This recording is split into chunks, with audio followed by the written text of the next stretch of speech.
them, see. And I used to sleep in their bed, in his bed. In his bed? His bed, yeah. And where would he sleep?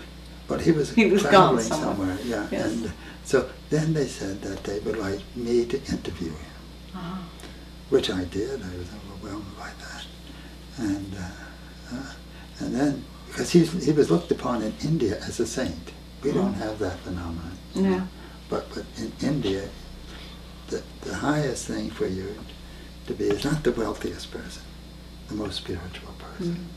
And frequently they would use the idea, I can't climb to the Himalayas, but I will do this, and so forth. Yes. So that the Himalayas was a symbol, I mean it is a symbol, for the heights of the spiritual journey and union with God. Yes. See? And the people, Birla was the wealthiest person in India, can you imagine? He was the one who kept Gandhi in poverty, that's the way they say. It takes a lot of money, they told me, to keep Gandhi in poverty. Because Gandhi was what? He was primarily, he was not a spiritual person, he was a political person. And he worked in South Africa, you may know. And, but he was also, but the interesting thing is, there's no difference between these two.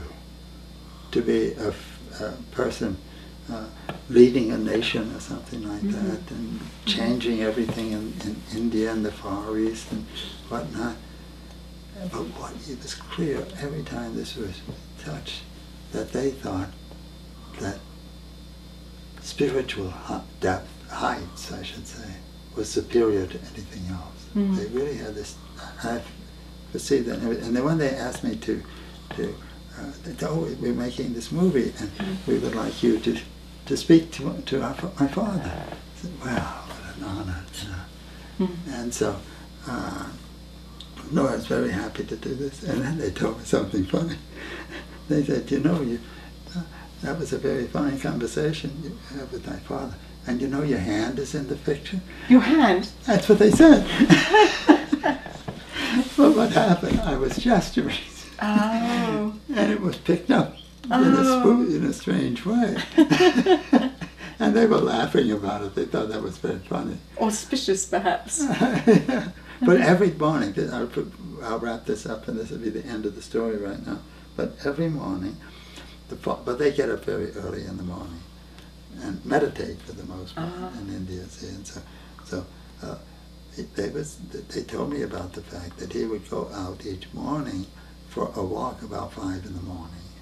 I could have been 4 in the morning. But groups of people would gather around him, see? Not because, you know why? Because he was holy.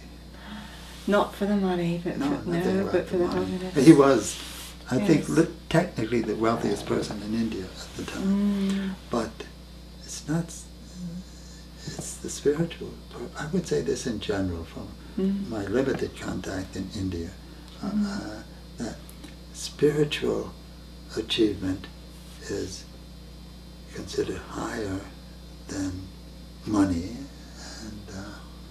and it's just natural. You get in that world, and that's the way it goes, I think. And so I got, it was a great honor and privilege for me for the family, for me to interview him, see. And then he was the one who worked with Churchill. Oh, really? Oh, I mean, this was the highest level in dealing with the problem of the transformation of India. So he was a real part of that process? The whole process. Interesting. He was the one, and he knew all the famous people. I mean, occasionally, and they just dropped the name, just mentioned that he was the one. He worked with Churchill and the powerful people in the West to bring about, really what they were working on at that time was the transformation of India out of the British Raj, basically. That's what it was. But you know, I look back and think, what a wonderful experience this was. You know? And then then I can maybe talk. There are a few little things I would like to talk about the next time. All right. But anyway, I'm just trying to think. But if you put the whole package together, see, then I think that the Hindu understanding of the high Himalayas is the perfect model, because it's and they talk about it. I mean, in the sense, oh, I'd like to spend the time in the Himalayas, but I have to go make money. They're pretty good at making money, I must say, but they also, at least in the certain circles, I can't say for everybody, I'm sure they're just,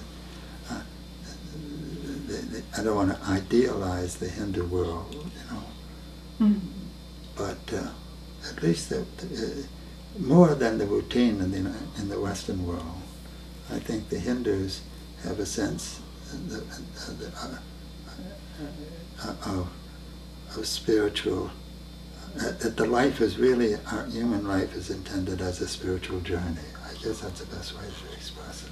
And that's what we've lost in the West. I think so. We've lost the whole idea of life being a spiritual journey. Instead it's linear as opposed to spiral. Yeah. And it's all about achievement and status as opposed to inner growth. It's about immediate satisfaction. Exactly. Yes. Yeah, I think so. We need to have the Himalayas as our Mother image India, yes, so and then the Ganges to purify ourselves. Or the Ganga. Or the Ganga. Yeah. Well, it is the Ganges, but it's also called the Ganga. The sacred mother. And oh yes, and you then the Burning Ghats. Oh, that is something to see. The people being cremated. I mean, not the bodies being cremated. Yes. And I've been in the water with them and so forth. It's really quite an experience. And that river is fabulous. The Ganges. Yeah, but anyway, this is the end of the story for tonight. It's been a delightful story, full of images, and I really believe that you are an agent of global consciousness. You don't just teach about it and write about it, but you yourself embody it. Otherwise, you would not have ended up in that bed. Convinced of it. Oh, that's yes, true. that's right. I know So what you mean. yes, so there you are. Yes, crossed over into native traditions, crossed over into Indian traditions. Oh, that's true. Crossed over into Hawaiian that's right, you're right. society, and where else? And then New Orleans. And New Orleans, of course. And that's a world in itself. So all these crossings over. Right. So really, when we talk about tribal consciousness, there you are. That's right. Yeah. There you are. A tribe unto yourself. No, not unto myself. Well, the universe. That's the whole the point. universe. That's a reverse. But we're all a microcosm of it. Of that. So yes, so you're a that's true. microcosm. Yeah, and, that's true. Yes. Thanks, Ewert. Well, that was fun. It was fun. I enjoyed it a great deal. Thank you very much. Thank you.